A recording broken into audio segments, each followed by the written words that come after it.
Hi VS. ఇప్పుడు మనం ఎక్సెల్లో చెప్పుకునే ఆప్షన్ ఏంటంటే హైపర్ లింక్స్. చూడండి, ఈ హైపర్ లింక్స్ అనేది ఎంఎస్ ఎక్సెల్లో అంటే ఈ షీట్లో ఏ విధంగా యూజ్ అవుతుంది అనేది ఇప్పుడు చూద్దామండి. చూడండి, అసలు ఈ హైపర్ లింక్ అనే ఆప్షన్ ఎక్కడ ఉండిద్దంటే ఇన్సర్ట్ ట్యాబ్లో, అంటే ఎక్సెల్లో ఇన్సర్ట్ ట్యాబ్లో ఇదిగోండి లింక్స్ అనే గ్రూప్లో ఎక్కడ ఉంది చూడండి, హైపర్ లింక్. ఓకేనండి, ఈ ఆప్షన్ ఎలా యూజ్ చేస్తాం అనేది ఇప్పుడు చూద్దాం. చూడండి, మన ఎక్సెల్లో మ్యాటర్ ఎక్కడ టైప్ చేస్తామండి? సెల్స్లోనే కదా. సెల్స్లో ఎక్కడ కావాలంటే అక్కడ ఏ మ్యాటర్ అయినా టైప్ చేసుకోవచ్చు. ఇప్పుడు మనం ఏం చేయొచ్చు అంటే కావాల్సిన సెల్లో ఏ మ్యాటర్ అయినా టైప్ చేయొచ్చండి. ఆ సెల్ని సెలక్షన్ చేయగలి ఆటోమేటిక్గా వేరొక ఫైలు ఓపెన్ అయ్యేటట్టు, అంటే సెలెక్ట్ చేసిన సెల్కి వేరొక ఫైలు లింక్ అనమాట. అలా ఏ ఫైల్స్ అయినా, కంప్యూటర్లో చాలా ఫైల్స్ ఉంటాయి కదండి, వర్డ్ ఫైల్ కావచ్చు, ఎక్సెల్ కావచ్చు, పవర్ పాయింట్ కావచ్చు, ఇమేజ్ కావచ్చు, ఆడియో కావచ్చు, ఏదైనా కావచ్చు. అంటే ఒక నేమ్ని సెలక్షన్ చేయగలి వేరొక ఫైలు ఓపెన్ అయ్యేటట్టు. ఓకేనండి, ఇప్పుడు దీనికి పర్టికులర్గా ఏం చేయాలంటే మీరు ఏదైనా టైప్ చేసుకోండి. ఇక్కడ నేను ఒక సెల్లులో వర్డ్ ఫైల్ అని టైప్ చేశానండి. వర్డ్ ఫైల్ అని టైప్ చేయాలని రూల్ ఏం లేదండి, ఏదైనా టైప్ చేయొచ్చు, మీ ఇష్టం. చూడండి వ్యూయర్స్, ఇప్పుడు నా డెస్క్టాప్ మీద ఒక 3 ఫైల్స్ ఉన్నాయి. Logo, Prasad, MP3. ఓకేనండి, ఇవి ఏ ఫైల్స్ అంటే లోగో అనేది ఇమేజ్ ఫైల్, అంటే దీన్ని ఓపెన్ చేయగలే ఇమేజ్ ఓపెన్ అయింది. ఓకేనా, అలానే అండ్ సెకండ్ ఫైల్ ఏంటండి MS వర్డ్ ఫైల్. ఏ నేమ్తో ఉంది? ప్రసాద్ అనే నేమ్తో ఉంది. దీన్ని ఓపెన్ చేసి చూపిస్తున్నాను. చూడండి, ఏదో ఒక లెటర్ టైప్ చేస్తుంది. ఇప్పుడు దీన్ని క్లోజ్ చేస్తున్నాను. అలానే ఇదేంటండి MP3 ఫైల్, అంటే దీన్ని క్లిక్ చేయగల ఏదో సాంగ్ రావచ్చు, రింగ్ టోన్ రావచ్చు, ఏదైనా రావచ్చు. ఓకేనండి, ఇప్పుడు నేను ఏం చేస్తానంటే ఈ 3 ఫైల్స్ని నా ఎక్సెల్లో ఉన్న మ్యాటర్కి లింక్ పెడదాం అనుకుంటున్నా.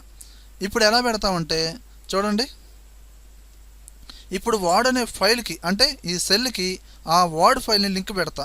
ఇమేజ్ అనే ఫైల్లో ఉన్న సెల్కి ఆ ఫైల్ని, ఇమేజ్ ఫైల్ని లింక్ పెడతా. అలానే ఆడియో ఫైల్ని దానికి లింక్ పెడతా. ఇప్పుడు ఏం చేస్తానంటే ఈ వర్డ్ ఫైల్ ఉన్న మ్యాటర్ యొక్క సెల్ని సెలెక్షన్ చేసి ఇక్కడ హైపర్ లింక్ అనే ఆప్షన్ ఉంది కదా, దీన్ని ప్రెస్ చేయండి. హైపర్ లింక్ అయినా ప్రెస్ చేయండి, లేదా Ctrl+K అయినా ప్రెస్ చేయండి, షార్ట్ కట్. దీన్ని ప్రెస్ చేశాను. చూడండి, ఒక డైలాగ్ బాక్స్ ఓపెన్ అయింది. ఇక్కడ మీరు ఏం చేస్తారంటే ఇంకా మన ఫైల్స్, అంటే మన ఆడియో ఫైల్స్, ఇమేజ్ ఫైల్స్ ఎక్కడ ఉన్నాయండి? డెస్క్టాప్ మీద. అంటే ఇక్కడ యారో మార్క్ ప్రెస్ చేసి మీరు డెస్క్టాప్ అనే బటన్ని ప్రెస్ చేయండి. ప్రెస్ చేసి ఇక్కడ మీ ఫైల్ ఎక్కడ ఉందండి? ఇప్పుడు నేను లింక్ పెట్టాల్సింది MS వర్డ్ ఫైల్కే కదండి. అది ఏ నేమ్తో ఉంది? ప్రసాద్ అనే నేమ్తో ఉంది. చూడండి, ఇదిగోండి, ఉందా లేదా? ఈ ప్రసాద్ అనే ఫైల్ని సెలక్షన్ చేసి ఇక్కడ నేను ఓకే అనే బటన్ని ప్రెస్ చేస్తున్నాను. ఓకేనా, ఎప్పుడైతే ఓకే అంటానో దాని ఫాంట్ కలరు మారింది అండ్ ఆటోమేటిక్గా అండర్లైన్ వచ్చింది. మీరు ఎలాంటి ఫాంట్ స్టైల్స్ ఇచ్చినా ఎప్పుడైతే మీరు లింక్ సెట్ చేశారో ఆటోమేటిక్గా దాని కలర్ మారిద్ది, ఆటోమేటిక్గా అండర్లైన్ వచ్చింది. అలానే ఇమేజ్ ఫైల్ని సెలక్షన్ చేస్తున్నాను, హైపర్ లింక్ ప్రెస్ చేశాను. ఇప్పుడు డెస్క్టాప్ మీద ఎక్కడ ఉందండి మన నేము? లోగో అనే నేమ్తో ఉంది కదా, దాన్ని సెలక్షన్ చేస్తున్నాను. ఇదిగోండి, లోగో అనే నేమ్తో ఇమేజ్ ఫైల్ ఉంది కదండి, దాన్ని సెలక్షన్ చేసి ఓకే అన్న. అలానే ఆడియో ఫైల్ని సెలక్షన్ చేయండి, హైపర్ లింక్లోకి వెళ్ళండి. ఇక్కడ ఏమనుందండి? ఆడియో ఫైలు MP3 అనే నేమ్తో ఉంది కదండి, ఇదిగోండి, దీన్ని సెలక్షన్ చేసి మళ్ళీ ఓకే చేయండి. ఇప్పుడు నేను ఇమేజ్ ఫైల్ని సెలక్షన్ చేస్తున్నాను అండి. చూడండి, డైరెక్ట్గా ఇమేజ్ ఫైల్ ఓపెన్ అయింది చూడండి. అంటే ఆ ఇమేజ్ ఫైల్ అనే వర్డ్లో దాన్ని సెలక్షన్ చేయగలే ఈ ఇమేజ్కి లింక్ పెట్టా, ఆటోమేటిక్గా ఓపెన్ అయింది. అలానే చూడండి, ఈ వర్డ్ ఫైల్ని సెలక్షన్ చేస్తున్నా. చూడండి, లెటర్ ఓపెన్ అయిందా లేదా? ఇందా మనం చూసిన లెటర్ ఏనండి. అలానే చూడండి, ఇప్పుడు నేను ఈ ఆడియో ఫైల్ ఉన్న సెల్ని సెలక్షన్ చేస్తున్నా. ఇక్కడ ఓకే అనాలి, అంటే ఒక్కోసారి వాటికి కూడా అడిగిద్దండి ఓకే క్యాన్సిల్ అని. ఓకే అనండి. ఇదిగోండి, ప్లేయర్ ఓపెన్ అయిందా లేదా? ఆటోమేటిక్గా ప్లే అవుతుంది. ఈ విధంగా ఈ ఎక్సెల్లో హైపర్ లింక్స్ని యూజ్ చేయొచ్చండి.